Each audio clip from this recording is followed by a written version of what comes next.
Hello, good day to everyone. Uh, our topic for today is water engineering naman, geotechnical engineering, so basic steady flow to a well in and confined aquifer, which is the theme. Okay, so steady flow to a well in a confined aquifer. This is the well. Well class is balloon, balloon well. Tapos it is pumped by a pump, submersible pump and submersible motor. So ngayon, this is a confined aquifer.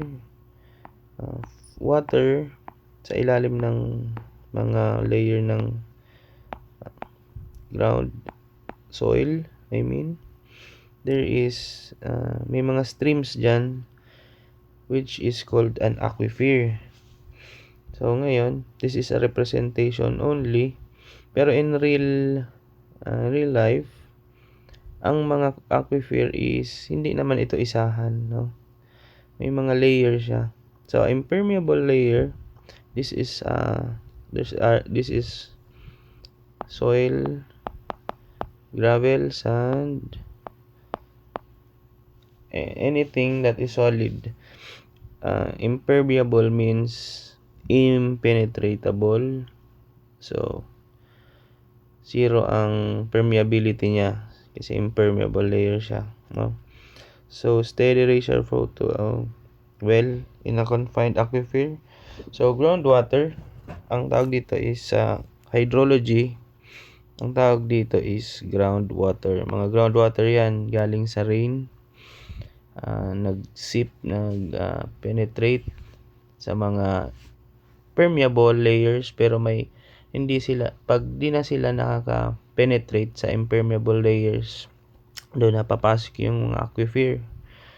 So groundwater is stored under pressure between two impermeable layers. Meron kasing mga impermeable layers. This is a front view lang. Pero kung titingnan nyo sa mga, limbawa ito, in 3D, may mga layers pa dyan na permeable. Kaya nagpababa yung mga tubig, yung nagiging siyang groundwater.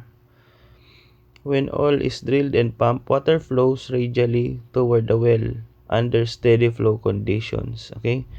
So the pumping rate is constant and the drawdown pattern is under depression cone, meaning pa ganito.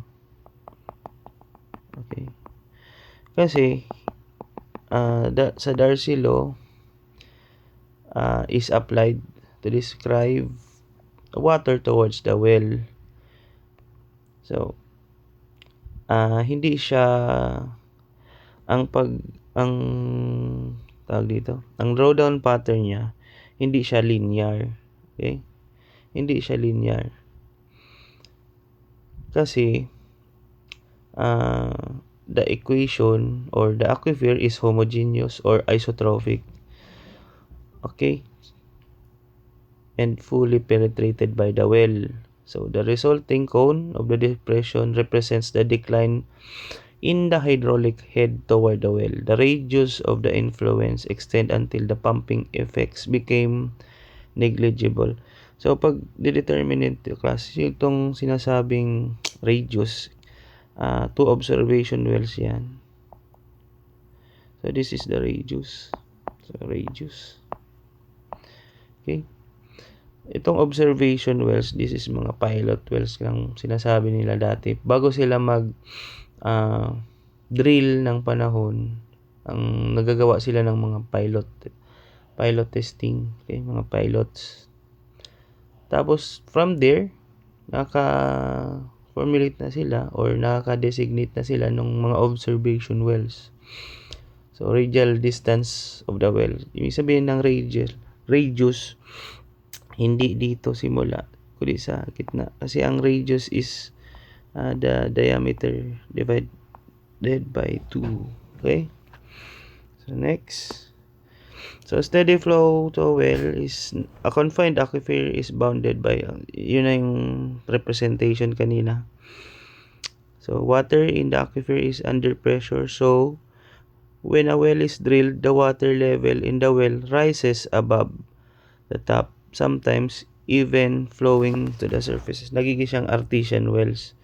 Yung mga nag-overflow na wells kasi let's say this is the well, this is the sorry. Ba. Let's say this is the aquifer, this is the ground. Tapos mga permeable layers, mga impermeable layers. Ngayon, kulay blue. Let's say this is the aquifer. Okay. So imagine class, this is a steady flow na aquifer, groundwater. Pag nag-drill kayo dito, pag may nag-drill dito sa gitna, so ito, ang tendency ng aquifer will go up, diba? Will go up. Or, the pinaka-scenario niya is mag-overflow, which is called the surface artesian wells. Okay? So, steady radial flow assumption. Flow is radially symmetric toward the well. Okay? Symmetric siya. So, pumping rate Q is constant. Meron ditong topic sa next topic, yung pumping rate na na constant ang tawag doon. Pumping test analysis using Cooper-Jacob approximation. Yun. Next topic na yun. So, hydraulic conductivity K and aquifer thickness B are uniform. Uniform sila yung thickness and yung hydraulic conductivity. The system has reached steady state. Drawdown does not change with time. So, the system, pag nag-reach na yung steady state niya, unless yung pumping rate mo is constant, okay, drawdown doesn't change with time. Pero, kung yung pump mo, yung nasa ilalim yung nagpa-pump ng water, mag-iba ng rate ng discharge, syempre, mag-iiba yung drawdown niya. So, governing equation, radial flow, to Q is the discharge, which is in cubic meters per second or liters per second or cubic meter per hour. So 2 pi. R is the radial, okay, radial distance from well. B is the aquifer thickness. K is the hydraulic conductivity, and HD is the hydraulic head. Okay, derivative, okay, dH over dr. So, Tim's equation, ito yun. So, for finding Q,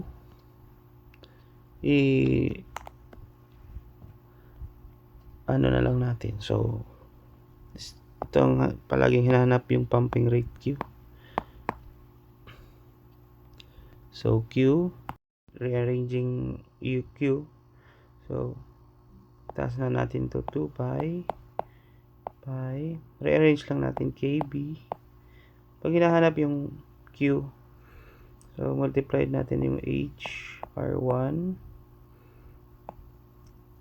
parenthesis natin ito, minus H, R2, parenthesis, and another parenthesis over the logarithmic function of R2 over R1. Okay.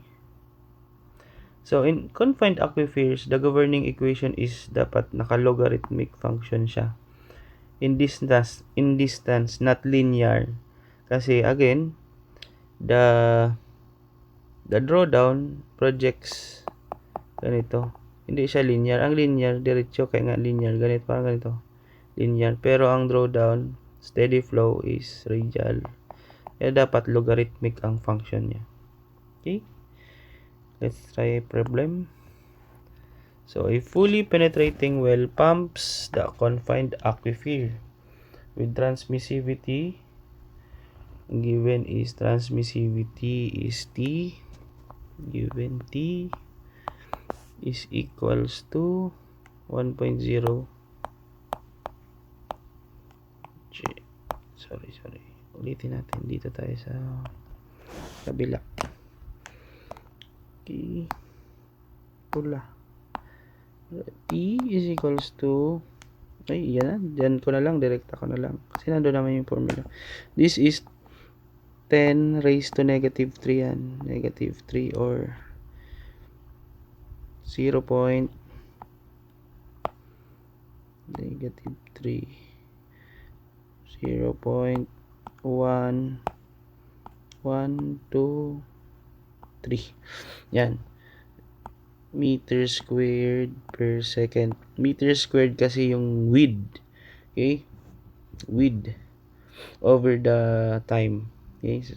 The water level at pumping well radius RW is 10 meters and HW is 10.20 meters, and the hydraulic head at the distant observation point is R 500 meters and half kilometer pala, and H is 500 is equals to 12. Assuming steady flow, radial flow, and neglecting leakages and well losses. May well losses naman siya, class, pag pag pag nag-well loss, computation ng well loss kasi, pero ang well loss talaga, yung nakakahanap na yung aquifer ng permeable layers, hindi na impermeable.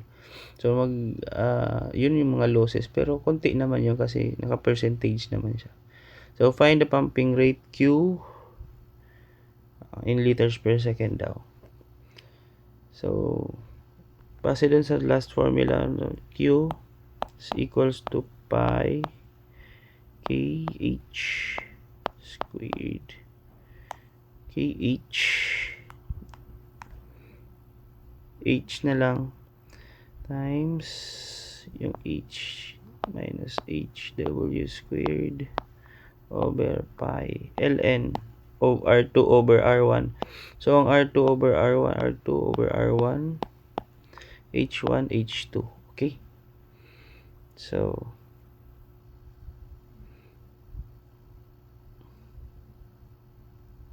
halos lang para to direct sub, no? Direct substitution lang. So direct sub na lang natin. Okay, pi. The K is transmissivity T or K. K ang sa iba class yung K na malaki, ito K or T, transmissivity siya. Iba naman yung K na maliit at yun, hydraulic conductivity, iba naman yun. Okay, so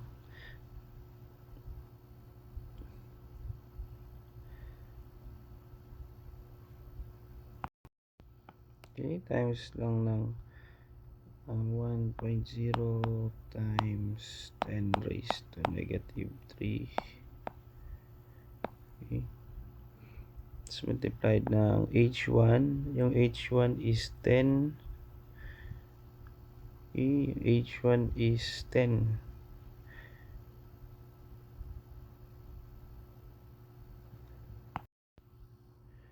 Okay, palitan na natin to ng T para di malito. Okay, transmissivity multiplied by, so ang H, yung H, R2 minus H R1 is equals to 12 minus 10.2. Okay, because 10 minus 10.2 is 1.8 meters.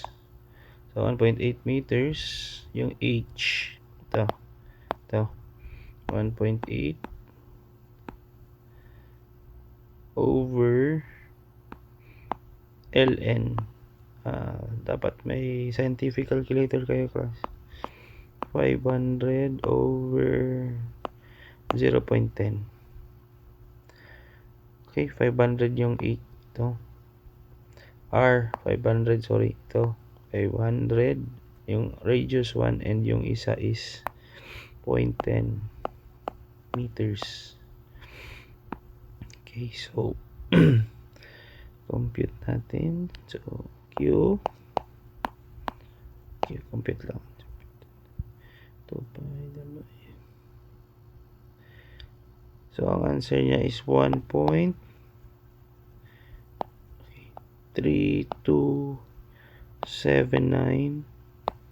times 10 raised to negative 3 cubic meters per second. Pero ang inatanong is in liters per second. Just multiply it by 1,000. Kasi 1 cubic meter is 1,000 liters. Q is equals to 1.3279, or let's just say 1.33 liters per second. Okay. Okay. So, maliit lang siyang well. Ito yung safe field niya. So, next topic natin will be pumping test analysis using Jacob Cooper approximation. So, follow me for more engineering videos. Thank you for watching.